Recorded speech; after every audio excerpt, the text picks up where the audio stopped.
So আমি ওখান থেকে ড্রপ আউট হয়ে যাই, যে ছেলেকে হাফিজ বানাইছি বাট সে এখন গার্মেন্টসে চাকরি করবে, স্যালারি ধরলো 7,000 টাকা।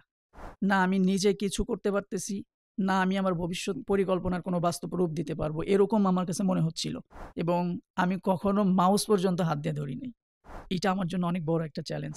মার যে নাকফুল থাকে, নাকফুল ওইটা বিক্রি করে 18,000 টাকা হয় এবং ওইটা দিয়ে একটা কম্পিউটার কিনি আমি। চাকরি, খেলাধুলা, মানুষের সাথে মেশা, ঘোরাফেরা সব কিছু অফ করে দিলাম। দিয়ে আমি একদম ফুল ফোকাস গ্রাফিক আইটিভিটি ব্যাচ 8 এর ক্লাসগুলো করতে শুরু করলাম। সাকসেসের একটা শক্তি আমি পাচ্ছিলাম। তো ওই কোর্সটা আমাকে এই পর্যন্ত আনতে অনেক হেল্প করেছে, অনেক। সো এই অর্ডারটাই আজকে আমাকে এখানে নিয়ে আসছে। আমি 7,000 টাকায় বেতন পেয়েছিলাম, এখন আমার বেতন এই মাসে 70,000। সঠিকভাবে না গেলে কিচ্ছু হবে না। আমি একটা ক্লায়েন্টের পিন্টারেস্ট মার্কেটিং ম্যানেজার হিসেবে দায়িত্ব পেয়েছি।